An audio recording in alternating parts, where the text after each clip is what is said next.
Hi, Richard Smith here from the Finance Zone.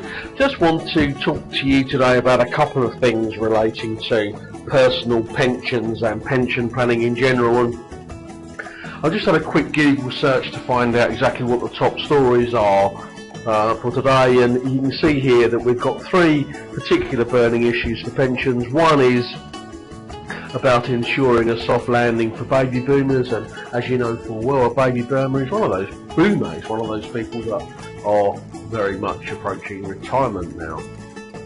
The second question here is, can your retirement cope with inflation, which is absolutely a fundamental given the fact that inflation is currently running at 4.5–5%, and the Bank of England seems to think it's going to be running at 4.5 to 5% for the foreseeable future. And then we've also got a comment from Mrs. Money about small changes can help avoid a pensions crisis, and pension funds need to switch from educational binge to being focused. All of those things are absolutely spot on for being top stories, and I wanted to walk through these stories with you on a one-by-one basis so you can get a feel for exactly what it is that's relevant for you and your circumstances. So let's look at the first one here. Can your retirement cope with inflation? Now, depending on what rate of inflation you have in your affairs personally will really depend on where you spend your money. Now, if you buy Mother's Pride bread and Embassy cigarettes, your rate of inflation might be as low as half or 1 or even 2%.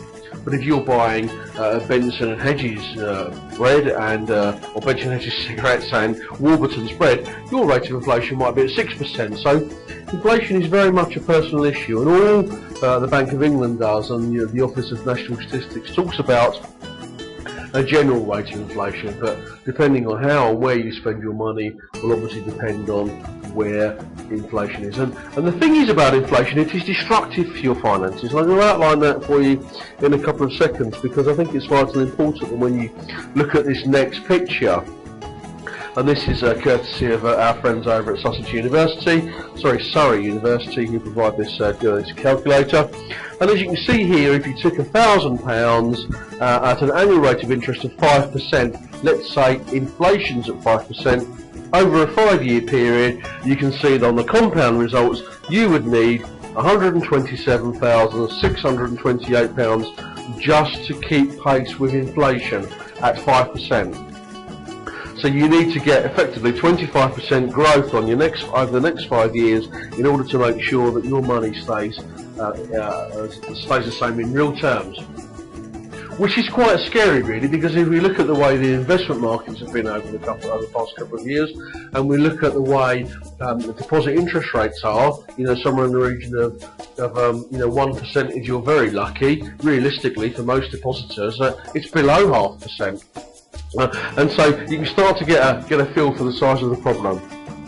So we can also see some further pictures here, further graphics. So if we look at an annual rate of inflation of 3%, which we haven't seen for a good number of years in all fairness, over the same 5-year period, you'll see that we need to be getting £115,927 in order to keep the same value.